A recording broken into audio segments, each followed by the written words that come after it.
Oke, di sini gue akan bahas mengenai final Piala Dunia antara Spanyol menghadapi Argentina yang dimenangi oleh Spanyol dengan skor 1-0.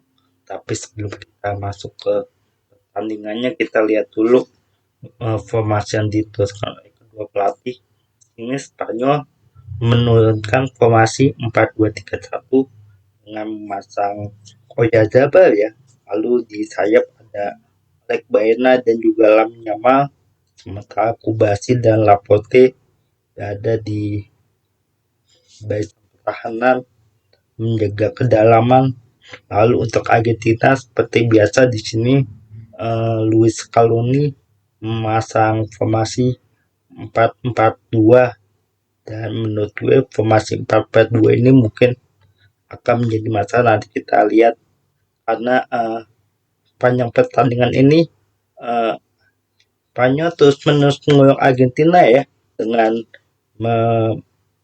mencatatkan possession ball 60% berbanding 30%. Lalu kalau kita lihat sini mereka mencatatkan expected goal yaitu 2,29 berbanding Argentina hanya 0,22.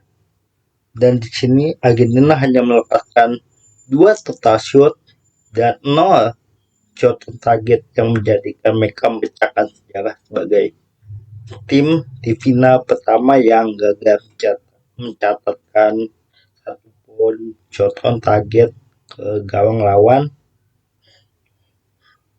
Dan di sini menurut gue juga ada pengaruh dari formasi yang diturunkan Luis Scaloni ya, seperti yang lu tahu di sepanjang turnamen Luis Scaloni hanya menggunakan formasi 4-4-2, mungkin hanya di otak-atik sama Scaloni.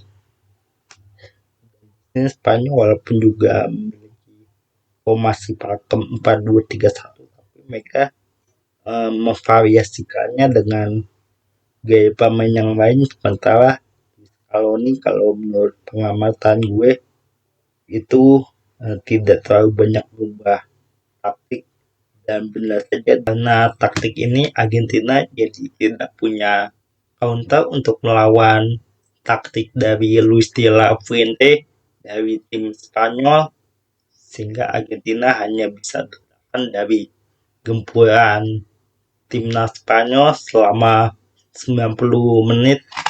Di menit ke 90 ya terjadi PK buat Argentina, di mana Enzo Fernandez di kartu merah setelah menekel Kubasi di menit ke 90+3. Enzo Fernandez di kartu merah, dan kemudian pertandingan selanjutnya datang di menit ke 106, di mana ada umpan yang dikirimkan lalu mengarah ke tiang jauh disambut Nico Williams, tapi alih-alih Nico Williams menyundulnya ke dalam gawang, tapi Nico Williams memberikan passing ya ke arah Ferran Torres sehingga gol 1-0, dan skor 1-0 itu pun bertahan sampai menit 120. Dan kenapa gue juga bisa bilang sebenarnya Argentina ini beruntung bisa menahan Spanyol sampai extra time. Berterima kasih dengan Emiliano Martinez karena berkat dia juga memecahkan rekor ya sebagai pencatat save terbanyak di Piala Dunia. Kalau tidak salah ada sekitar 7 atau 9 save yang dibuat oleh Emiliano Martinez. Mungkin saja kalau kipernya bukan Emiliano Martinez, Spanyol bisa menangkan laga hanya dalam dalam waktu normal 90 menit ya.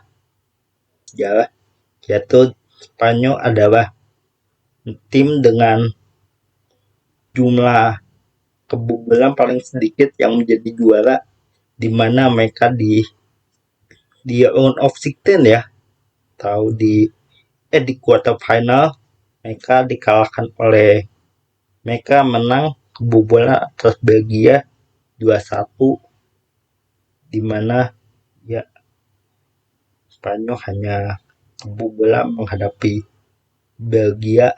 Di sini Spanyol juga mencatatkan sejarah sebagai juara dunia dengan tingkat tidak terkalahkan terpanjang panjang sejarah. Sini kalau kita lihat ada 1, 2, 3, 4. Terakhir dia kalah itu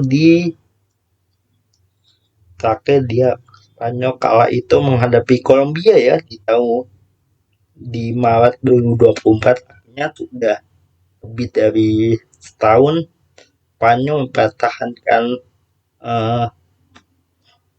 status tidak terkalahkan di seluruh pertandingan FIFA.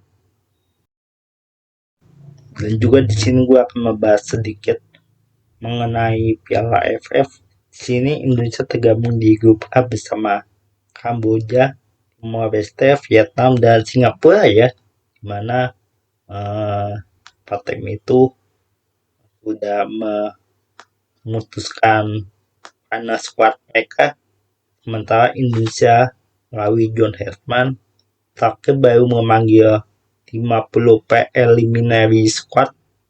Jadi mungkin untuk analisa dari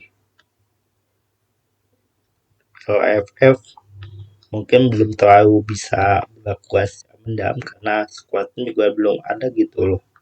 Sementara untuk tim-tim lain gue juga kurang tahu untuk pemainnya bagaimana. Oke, sekian dulu untuk video kali ini. Sampai jumpa di video berikutnya. Bye.